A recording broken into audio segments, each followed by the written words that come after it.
नमस्कार, मैं हूं संजय सिंह और आप देख रहे हैं तेज भारत नेटवर्क, जहां हम लाते हैं ताजा और महत्वपूर्ण खबरें। चलिए बढ़ते हैं आज की कुछ खास खबरों की ओर।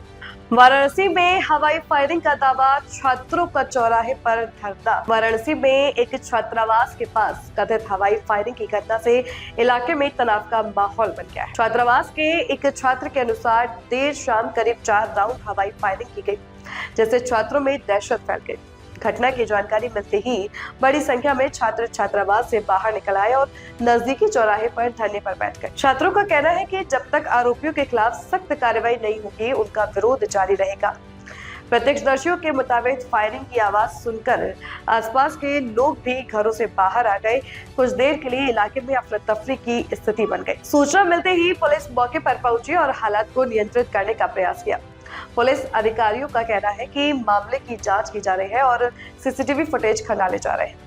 अभी तक आधिकारिक तौर पर फायरिंग की पुष्टि नहीं की गई है। प्रशासन ने छात्रों से शांति बनाए रखने की अपील की है। फिलहाल स्थिति नियंत्रण में बताई जा रही है, लेकिन इलाके में एहतियातन पुलिस बल तैनात कर दिया गया है। मेरा नाम रोशन मिश्रा है, मैं बीए तृतीय वर्ष का छात्र हूँ। किस तरह का मामला है? मामला ये है कि पीयूष तिवारी, उसका मित्र ऋषभ राय और उसका भाई तपस बाइक से, हम और हमारे मित्र खड़े थे यहाँ अपने हॉस्टल गेट पे। तो वो पहले आए हैं बाइक से, बाइक ले गए हैं वहाँ कोने में आगे खड़ी किए हैं, फिर उसके बाद फिर आगे गए हैं, मोड़ के फिर बाइक आए हैं और डायरेक्टली 4 राउंड फायर कर दिए सामने सामने मेरे ऊपर। ठीक है, इसकी जानकारी बीएचयू प्रशासन को 20 दिन पहले मेरे द्वारा दी गई थी कि इस तरीके की घटना हो सकती है मेरे ऊपर, और वार्डन को भी हमने बताया था कि सर ऐसी गाड़ी जो है बाहर घूम रही है हॉस्टल के, जिसमें असलाहा है, मुझे पूरी जानकारी है और ये लोग ये कारनामा करने की फिराक में है। मैंने जानकारी सब कुछ दे रखी थी। स्थानीय प्रशासन को भी, लंका थाना में भी मैंने जानकारी दे दी थी। उसके बावजूद भी कोई भी एक्शन नहीं लिया गया बीएचयू प्रशासन द्वारा। इन लोगों को और इंटरटेन किया गया। उल्टा मेरे ऊपर कमेटी बनाई गई बीएचयू प्रशासन द्वारा और उसके ऊपर कोई कार्रवाई नहीं की गई। वो ऐसे ही आके खड़ा होता था, 10 गार्डों से खड़ा होकर बात करता था मेरी सारी जानकारी देने के बावजूद भी, और 4 राउंड गोली वो आज आके चला दिया है ऊपर। तो मैं यही चाहूंगा कि पहले तो तत्काल प्रभाव से जो चीफ डॉक्टर सर हैं उसकी जिम्मेदारी ले और इस्तीफा दें।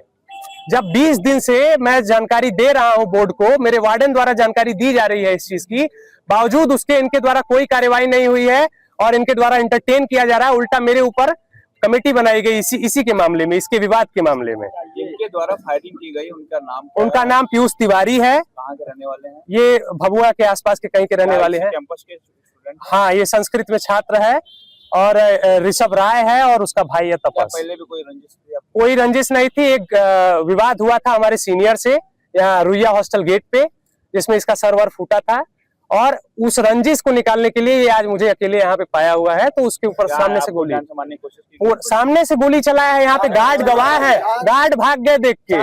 4 गोली चली हुई है सामने सामने ऐसे हैं और मांग सिर्फ इतना करते हैं कि पहले इसकी पूरी जिम्मेदारी लेते हुए चीफ सर इस्तीफा दें। पहले जब जानकारी उनको 1 महीने से थी, इसकी 20-25 दिन से थी कि इस तरीके की चीजें हो सकती हैं, क्या कार्रवाई इनके द्वारा की गई? इसकी सूचना आपने कब दिया था? इसकी सूचना मैंने वार्डन को 20 से 25 दिन पहले ही दे दी थी और इनके द्वारा, वार्डन सर के द्वारा मैंने दिलवाया था कि सर बोर्ड में एक बार इंटीमेट आप कर दीजिए। इसकी जानकारी बोर्ड में जा चुकी है ऑलरेडी।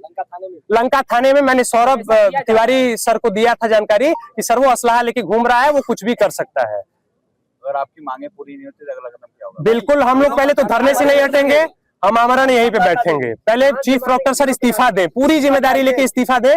उनको पूरी जानकारी थी और वो लोग इंटरटेन कर रहे थे इसको। गिरफ्तारी की मांग करते हैं? हाँ, गिरफ्तारी की मांग करते हैं? बिल्कुल बिल्कुल, गिरफ्तारी होनी चाहिए, सख्त से सख्त कार्रवाई होनी चाहिए। यह थी आज की मुख्य खबर तेज भारत नेटवर्क के साथ। अगर आपको वीडियो पसंद आए तो इसे लाइक करें, कमेंट करें, शेयर करें। धन्यवाद।